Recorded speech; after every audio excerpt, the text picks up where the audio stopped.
in 1998, Ehud Barak, former Israeli general and, in fact, Israel's most decorated soldier, who would later become the country's prime minister, said this to an interviewer, quote, "If I was a Palestinian at the right age, at some stage I would have entered one of the terror organizations and have fought from there." Now, Barak, of course, was clear that he was not condoning Palestinian terrorism. He was simply recognizing that the impulse to fight back against your enemies in defense of your people, is an impulse that all humans possess, including Israelis and Palestinians.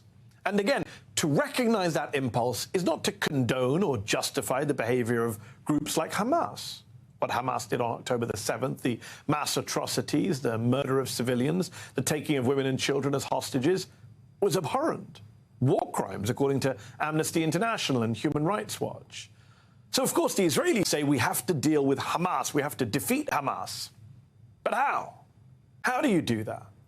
By killing more than 10,000 Palestinians, including more than 4,000 children, according to the Gaza Health Ministry, while taking out just 60 senior or mid-level Hamas leaders? That's according to the Israeli military, which claims to have also killed thousands of Hamas fighters. But think about it, that's around 70 kids killed for every Hamas commander. That level of killing of innocents is going to end Hamas, especially when we don't even know exactly how many Hamas leaders or even fighters are being eliminated? Really? When you see a young boy looking for his parents, who are now dead because of an Israeli airstrike on their refugee camp, you don't think that young boy might grow up seeking revenge, perhaps even join Hamas to get it, as even Ehud Barak once suggested? When you see a father digging with his bare hands in the rubble trying to find the bodies of his son and daughter who've been killed, again, by an Israeli airstrike, you think that father is going to be less likely or more likely to support Hamas against Israel? We've seen this movie before. In 2009, Israel bombed Gaza. In 2012, Israel bombed Gaza. In 2014, Israel bombed Gaza. And every time innocents were killed, and yet Hamas emerged stronger than before. Writing in the New York Times last month, former Israeli Special Forces soldier turned anti-occupation activist Ben-Zion Sanders reflected on that last Gaza conflict, Operation Protective Edge in 2014, in which Israel killed over 2,000 Palestinians, two-thirds of them civilians, according to the UN. Going into Gaza to eliminate the Hamas threat was, he writes, the lie they told us, and the lie that's being repeated today, that we can decisively eliminate the threat of Hamas through a military operation. In the years since, Hamas has only grown stronger, despite our sacrifices and despite the death and destruction we had wrought on Gaza. Now, you might say, well, that's why Israel, this time round, has to totally defeat, totally destroy, eradicate Hamas once and for all. But even if that were possible, and that's a big if, you don't think there can be a Hamas 2.0, especially with the occupation and the siege of Gaza ongoing, especially with hundreds of thousands of Gazans furious over the killing of their innocent family members, their kids? Have we forgotten that Al-Qaeda was the worst of the worst until ISIS came along, and that ISIS was a product, in part, of foreign occupation? Look, you cannot kill your way to victory over a foreign-occupied people. We know this. We, America, saw this play out in Vietnam and more recently in Afghanistan and in Iraq. The French saw it happen in Algeria, the Brits in Kenya. People resist. They fight back. And yes, as we saw in all those places, they do horrible things. As the retired Israeli general and military strategist Shlomo Brom told The Economist in the immediate wake of the October 7th Hamas attacks, it is absurd to hope that Israel can indefinitely contain, with its military might and security services, millions of Palestinians who claim the right to self-determination and a free, normal life. Eventually, the oppressed will rise against their oppressor.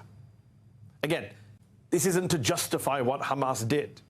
To explain is not to excuse. What they did was inexcusable. And yet our experiences in Afghanistan and Iraq in particular should have at least taught us as Americans that just dropping bombs and killing as many terrorists as you can find and accusing anyone who criticizes you of being pro-terrorist doesn't get you anywhere. In fact, it's totally self-defeating. Our war on terror produced only more war and more terror. Why should we believe Israel's will be any different? Joining me now, Ben-Sion Sanders, author of that New York Times essay about serving during the 2014 Israeli invasion of Gaza. He's now Jerusalem Program Director for Extend, an Israeli and Palestinian human rights group, and Yusuf Munaya, head of the Palestine-Israel Program and senior fellow at the Arab Center, Washington, D.C. He's former executive director of the U.S. Campaign for Palestinian Rights. Thank you both for joining me. Benzi, let me start with you. In your New York Times piece, you talk about your friend who not only served in the Israeli military with you, but was also in an anti-occupation veterans group with you. Before we talk about the war and what's happening in Gaza, could you tell our viewers about what happened to him on October the 7th? Yeah, well, you know, he wasn't really a personal friend, but he was one of the longtime activists at Breaking the Silence, and he had actually recruited somebody who Nadav, who was my mentor at Breaking the Silence. And all three of us, we served in the same Special Forces unit. And then after our service in the occupied territories, joined Breaking the Silence to try to tell the public about what we saw and how we have to move in a different direction.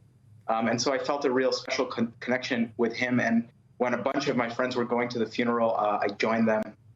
And what happened to him on October the 7th? On October the 7th, yeah. And he lived on one of the kibbutzes on the border. And he was actually on the security team of the kibbutz. And when terrorists infiltrated the kibbutz and began slaughtering people, he fought them off. And until basically he held them off for 7 hours until he ran out of ammunition. And then he himself was murdered. So, given what happened to your fellow veteran, a lot of people watching at home might wonder why someone like yourself doesn't want to take out Hamas, why you don't support this ground invasion and the Israeli proposed military solution to Hamas, quote unquote. Yeah, well, I do support the idea of defeating Hamas and making Hamas irrelevant and taking them away from power.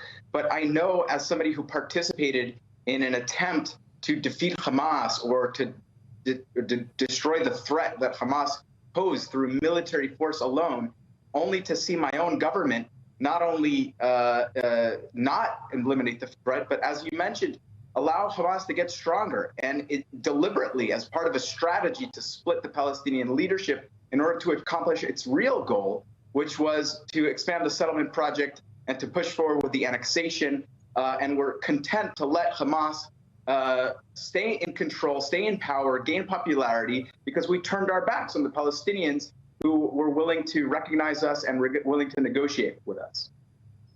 Yusuf, we know that support for Hamas among Gazans is normally pretty low. Earlier this year, before the conflict, one survey found that barely 1 in 4 Gazans chose Hamas as their preferred political party. But just tell me this, during times of war, when Israel is bombing refugee camps and mosques and churches and schools, does support for Hamas go up in the Strip? All that loss, all that grief among Gazans, is that something Hamas is able to take advantage of? Well, I think it's important to separate sort of where Palestinian public opinion is towards individual political parties, of which there are many, and Hamas is one, and this idea of armed resistance as a way to sort of fight back against Israeli oppression. There are far fewer people who support Hamas as a political party than there are Palestinians who support armed resistance.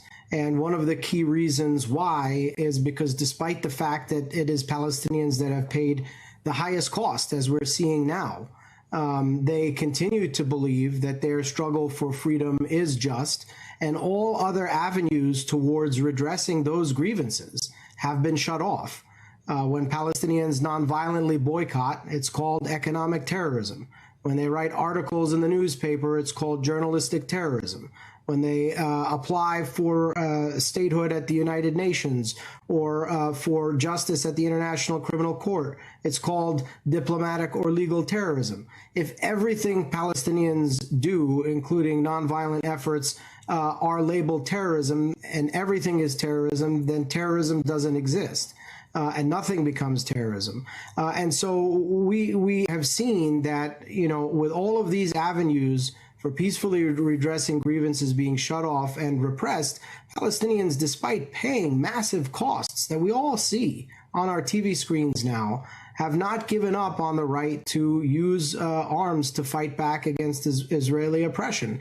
And it is because of that will to exist freely in Palestine that groups like Hamas and others are able to get support, because their agenda and their methods are seen as the only ones that are able to inflict any sort of pushback and pain on Israel. So that's an equation that fundamentally has to change, I think, if we want to see different outcomes here. Bentzi, you served in the Israeli military back in 2014 when Israel was also accused of war crimes back then for things like launching attacks on family homes in Gaza, attacking medical facilities, and similar such actions. Human rights groups, of course, have been accusing them of war crimes in this conflict once again. And despite this, the U.S. military has decided to send Israel weapons and security assistance with really no conditions whatsoever. Tell our audience in the U.S., as a former Israeli soldier, do you personally believe the Israeli military is committing war crimes, breaking the law, both in the past and now? Is that something the U.S. should be thinking a little bit more about as they offer up more and more military aid? Thanks. You know, I don't know. It's hard for me to say specifically, you know, I'm not an expert in international law. What I'll say is, and what I wrote about in the article, is that I saw civilian casualties. I saw civilians who were killed after I was told that the entire area had been cleared of civilians. And I, you know, I don't know people in Gaza personally. That there was one activist that I had been in touch with through my work with Extend and with Breaking the Silence, and he was killed. His wife was killed. His two small children were killed. His brother was killed, Khalil Abu Yahya. And many of Israeli anti-occupation activists knew him. And it's, you know, it's devastating to see. I think absolutely, you know, our allies, Israel's allies, need to demand that Israel do more. It's clearly not doing enough. And if you listen to what our leaders are saying, we have to do more. I think, you know, again, I don't know, like I'm not an expert in international law exactly. I definitely disagree with a policy that doesn't differentiate between Hamas fighters and civilians. Yusuf, today we learned that Israel has agreed to daily 4-hour fighting pauses in northern Gaza. But of course, calls for a broader ceasefire are rejected again and again by Benjamin Netanyahu and Joe Biden. Their argument is it only helps Hamas. And just last week, a senior Hamas official said that given the chance, Hamas would repeat the October 7th attack over and over again until Israel is finally eliminated. The Israelis would say, see, that's why we can't do a ceasefire. What do you say to that argument? Well, I think if you actually pay attention to what Hamas is saying, they don't want a ceasefire. It's the Palestinian civilians who are paying the highest price for this war, who desperately want and need a ceasefire. Hamas has been saying that they're looking forward to having the Israelis fall into their trap in Gaza, where they can use guerrilla warfare tactics to inflict high casualties on Israeli soldiers. So it's certainly not Hamas that wants a ceasefire, but it is the people who most desperately need it that want it, and that's the thousands upon thousands of people who are wounded in Gaza, the people who are grieving the thousands of killed, including 4,000 children, and everybody else who's been forced out of their homes. We're talking about 1.5 million people who've been displaced. So, you know, this idea that somehow a ceasefire serves Hamas, you know, you're talking about people who want a open-ended conflict with Israel and are hoping to draw the military into their trap. I understand the argument, but what would you say to an Israeli Yusuf? I'm interested in hearing what you would say, who says, look, if we have a ceasefire, they're going to attack us again. They said it themselves. I think the answer to that is every single attempt to use military force historically has failed. These methods, the one thing we know for sure is these methods have failed. And if you listen to Israeli leaders, the first thing Benjamin Netanyahu said about this military operation is not that it's going to solve the problem. He said it's going to buy us 50 years of quiet. And this is the refrain that we hear from them every time they launch a war. They say it's going to buy us a certain period of time of quiet. And every time that period of time is shorter and shorter. So until you address the core issues at play, this is going to continue. What I fear, Mahdi, is that Israel's been facing a choice, as Jimmy Carter said, between peace and apartheid for a very long time. And at this moment, they see that unless they can find a way to make peace with their neighbors, they're not going to have security. What I worry about is that their answer to that may be to get rid of Palestinians altogether. And there are many Israelis who believe that that is the answer to this, to push Palestinians out or kill them all, as many Israelis have been calling for with some of their genocidal rhetoric. This is not going to make Israelis any safer, and it's certainly Palestinians who are paying the highest price for it.